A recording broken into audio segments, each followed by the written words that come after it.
Once again friend हमारे इस प्यारे से प्लेटफॉर्म पे जिसका नाम है त्रिशांत एकेडमी। और दोस्तों मैं आज आपका मिश्रा सर लेके आया हूं बहुत ही इंपॉर्टेंट टॉपिक। दोस्तों आज का टॉपिक है हमारा एक्सेलरेशन ड्यू टू ग्रेविटी।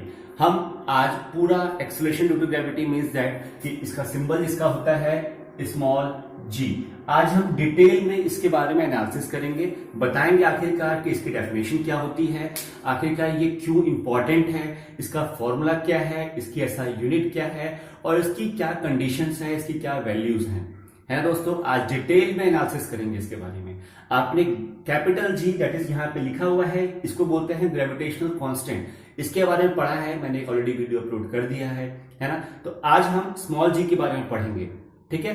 तो चलिए स्टार्ट करते हैं वीडियो को। और स्टार्ट करने से पहले मेरी आपसे एक रिक्वेस्ट है कि जितने भी न्यू लर्नर्स हैं हमारे इस प्लेटफॉर्म पे जल्दी से आइए, आप सब्सक्रिप्शन आइकन को प्रेस कीजिए, साथ ही साथ आप नोटिफिकेशन बेल को भी प्रेस कीजिए, तभी तो आपको हर रोज अपडेटेड वीडियोस की नोटिफिकेशन सबसे पहले मिलेगी। ठीक है फ्रेंड्स, तो आप अपने फ्रेंड्स को भी शेयर कर दीजिए। क्यों? क्योंकि ये जो कॉन्सेप्ट है बहुत ही इंपॉर्टेंट है, ये सबको पता होना चाहिए। ठीक है, तो फ्रेंड्स स्टार्ट करते हैं। देखिए हमारे पास क्या है, एक्सेलरेशन ड्यू टू ग्रेविटी। देखिए स्मॉल जी। अब ये स्मॉल जी क्या है?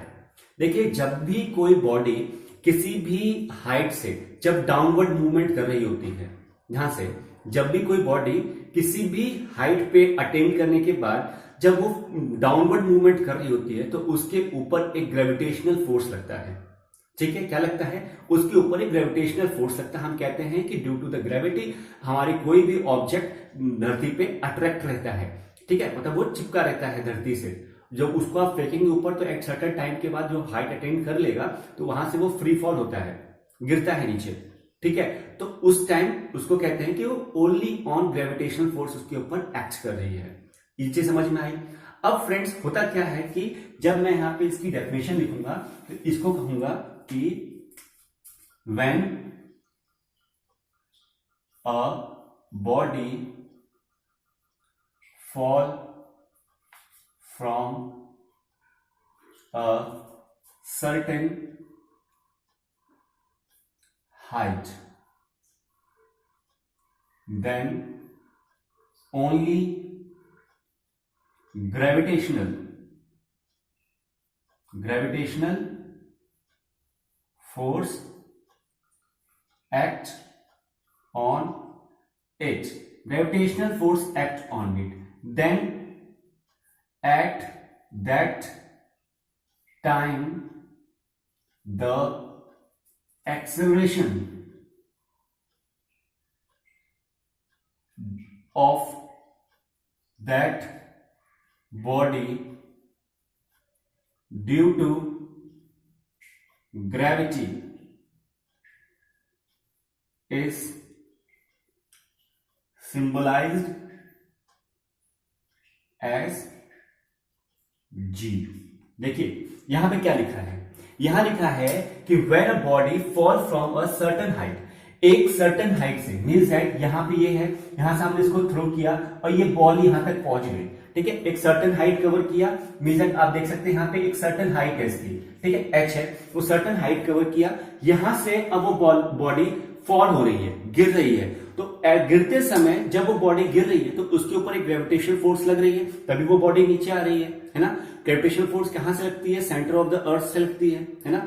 तो वहां से जब बॉडी नीचे गिर रही है तो उस टाइम उसके ऊपर क्या लगता है? ग्रेविटेशनल फोर्स लगती है ना। तो जब ग्रेविटेशनल फोर्स लग रही है और वो बॉडी गिर रही है उस time, then at that time the acceleration of that body, उस टाइम जिस एक्सेलरेशन से वो गिरती है, जिस एक्सेलरेशन से वो बॉडी डाउनवर्ड मूव कर रही है, उस एक्सेलरेशन को हम कहते हैं एक्सेलरेशन ड्यू टू ग्रेविटी। ठीक है, और उसको सिंबलाइज करते हैं by the alphabet small G, not a capital G. Capital G क्या है आपका? ग्रेविटेशनल कांस्टेंट है। क्या है? ग्रेविटेशनल कांस्टेंट है। फ्रेंड्स देखिए आपने ग्रेविटेशन चैप्टर में से पढ़ा है, नहीं भी पढ़ा है तो आपने एनसीईआरटी में जरूर पढ़ा होगा कि ग्रेविटेशनल फोर्स अलग है जिसको हम कैपिटल एफ से डिनोट करते हैं, और ग्रेविटेशनल कांस्टेंट अलग है क्योंकि ये कांस्टेंट है, इसकी एक फिक्स्ड वैल्यू है। इसलिए मैं आपके सामने लेके आया, देखिए 6.67 इंटू 10⁻11 न्यूटन मीटर स्क्वायर पर केजी, ये अलग है, ये स्मॉल जी की वैल्यू अलग है। ठीक है, सब समझ में आ गया। अब फ्रेंड्स बात आती है फ्री फॉल की। ये फ्री फॉल में दो मिनट या 5 मिनट बाद में आपको बताऊंगा। पहले मैं इसको क्लियर करता हूं कि आखिरकार ये है क्या, इसकी वैल्यू कैसे आती है। यहां तक चीजें समझ में आ रही है तो ठीक है, अगर आपको डेफिनेशन नोट डाउन करनी है तो आप एक क्लिक ले सकते हैं। ठीक है, अब हम नेक्स्ट मूव करते हैं इसकी वैल्यू के लिए। देखिए दोस्तों, जिन लोगों ने मेरा ये वाला वीडियो नहीं देखा है कि जिसमें मैंने कैपिटल जी की वैल्यू कैलकुलेट कराई है, तो प्लीज जल्दी से जाइए और आप वो वाला वीडियो जरूर देखिए। ठीक है, अगर आप वो वीडियो नहीं देख पाएंगे तो फिर आपको थोड़ी सी प्रॉब्लम होगी, तो आप पहले वो वीडियो देखिए। उस वीडियो के लास्ट में मैंने कंक्लूजन ये किया था कि हमारा जो ग्रेविटेशनल फोर्स है वो F है, जिसकी वैल्यू होती है capital G m upon r का स्क्वायर। ये क्या है? ग्रेविटेशनल फोर्स है जो कि डायरेक्टली प्रोपोर्शनल होता है product of the mass of the earth and that body.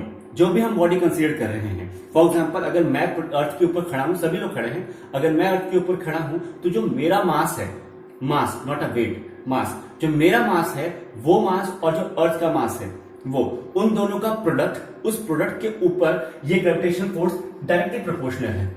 ठीक है, सेकेंडली क्या कि जो मेरा डिस्टेंस है, मतलब मेरे जो पोजीशन है, वो पोजीशन और जो अर्थ का सेंटर पॉइंट है, मींस दैट ये अगर मैं इसको ऐसे कंसीडर कर लूं तो अगर मैं यहां खड़ा हूं तो इसका और मेरा जो सेंटर पॉइंट है, ये अर्थ का जो सेंटर पॉइंट है, ये यहां से यहां तक का जो डिस्टेंस है वो आर डिस्टेंस का square, means that square of the radius of the earth. ठीक है, ये चीज समझ में आ रही है, तो ये चीज तो ठीक है। अब फ्रेंड जब बात आती है acceleration due to the gravity, तो यहां पे दोस्तों हम F को रिप्लेस कर देंगे। हम ड्यू टू, देखिए यहां पे लिखिए acceleration due to gravity. Acceleration due to gravity में फ्रेंड्स क्या होगा कि जो F है वो हमारा mg हो जाएगा। ठीक है, फोर्स क्या होता है? ma होता है, लेकिन a को रिप्लेस कर देगा g। ठीक है, acceleration due to the gravity वो रिप्लेस हो जाएगा। ठीक है, यहां पे लिख सकते हैं आप, यहां पे लिख दीजिए a इक्वल टू g। ठीक है, लिख दिया आपने। अब फ्रेंड्स हम यहां पे इसको रिप्लेसमेंट करेंगे, कैसे करेंगे वो देखिए। यहां पे हम करेंगे mg equal to capital G m, ये स्मॉल m अपॉन r का स्क्वायर। अब आप देख सकते हैं जो ऑब्जेक्ट फ्री फॉल हो रहा था सर्टेन हाइट से, वो उसका मास और यहां पे हम कंसीडर कर रहे हैं वो दोनों मास सेम है, क्योंकि एक सेम ऑब्जेक्ट है। ऐसा नहीं कि हम कुछ और कंसीडर कर रहे हैं, वहां सरफेस पे कुछ और है, सेम है। तो यहां पे क्या होगा फ्रेंड्स कि जो ये स्मॉल m है, ये स्मॉल m है, ये कैंसिल आउट हो जाएगा। तो हमें क्या मिलेगा फ्रेंड्स, देखिए ध्यान से, small g equal to capital G m upon r का स्क्वायर। ये होता है फॉर्मूला ऑफ क्या? Small g, acceleration due to the gravity. ये ही फिक्स वो है, क्या बोलते हैं उसको, कॉन्सेप्ट आपका, यही आपकी वैल्यू है। अब आप कहेंगे फ्रेंड्स कि सर ये बताइए, हमने तो बुक में पढ़ा था कि जो स्मॉल g है उसकी वैल्यू 9.8 मीटर पर सेकंड स्क्वायर रहती है। तो मैं भी ये कहूंगा कि हाँ, वो आपने सही पढ़ा था। वो आई कहां से दोस्त? तो वो दोस्तों यही से आई है। अब ये देखिए यहां पे क्या है, कैपिटल G है, ये ग्रेविटेशनल कांस्टेंट कहलाता है, m क्या है, मास ऑफ द अर्थ है, और r क्या है, रेडियस ऑफ द अर्थ है। तो ये तीनों की तीनों चीज क्या है, कांस्टेंट है, ये वेरिएशन नहीं होता है ना, वेरी नहीं करता। ये तीनों चीज कांस्टेंट है ना। जब कांस्टेंट है तब लोग इसकी वैल्यू भी पता है, वो ऑलरेडी मैं नोट करके लेके आया हूं आपके लिए, है ना, कैपिटल G, कैपिटल M और कैपिटल R। जब इसकी वैल्यू में यहां पे सब्स्टिट्यूट करता हूं तो देखिए क्या होता है, ये है। तो कैपिटल G की वैल्यू 6.67 इंटू 10 की पावर -11 इंटू m की वैल्यू 6 इंटू 10 की पावर 24, ठीक, अपॉन ये क्या है 6.4 इंटू 10 की पावर 6। अब देखिए मैं यहां पे इसका यूनिट लिख रहा हूं, यूनिट आपको लिखना जरूरी है, नहीं लिखेंगे तो क्या होगा, मार्क्स डिडक्ट हो जाएगा। ठीक, ये केजी है और यहाँ पे आपका मीटर, तो केजी से केजी कैंसिल, ठीक है, केजी से केजी कैंसिल, और ये मीटर से ये मीटर कैंसिल। अब ये न्यूटन है, न्यूटन भी क्या होता है, फोर्स है, और फोर्स क्या होती है, फोर्स क्या होता है, उसकी यूनिट न्यूटन। ठीक है, समझ रहे? तो अब जब मैं इस पूरे को सॉल्व करूंगा तो आपके पास अप्रोक्सीमेटली वैल्यू आएगी 9.8 मीटर पर सेकेंड स्क्वायर, ये वैल्यू आएगी। ठीक है, अब आप बोलेंगे सर आपने मीटर पर सेकेंड स्क्वायर अपने आप से क्यों लिख दिया? तो तो मैं कहूंगा फ्रेंड्स ये क्या है, acceleration due to the gravity है, लेकिन है तो एक्सेलरेशन ना, तो एक्सेलरेशन की जो यूनिट होगी फ्रेंड्स वही हमारी स्मॉल जी की वैल्यू होगी। चीज यहां तक समझ में आई। अब फ्रेंड्स आप ध्यान से एक इंपॉर्टेंट चीज देखिए, जल्दी से इसका स्नैपशॉट ले लीजिए, बहुत ही इंपॉर्टेंट है ये, ठीक है। अब इसका आप देखिए जो मैं बताने जा रहा हूं।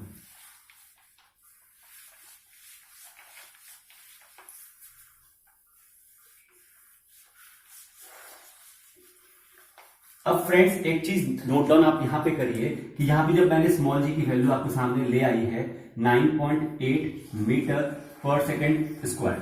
अब फ्रेंड्स यहां पे क्या होगा कि जब भी कोई बॉडी, ध्यान सुनिएगा, जब भी कोई बॉडी एक सर्टेन हाइट से फॉल कर रही है, जब भी कोई body at a certain height से फॉल कर रही होती है, तो हम उसको कहेंगे कि उस बॉडी पे केवल और केवल ग्रेविटेशनल फोर्स लग रही है। और जब केवल ग्रेविटेशनल फोर्स लगेगी तो हम उस टाइम कहेंगे कि body is at a free fall condition.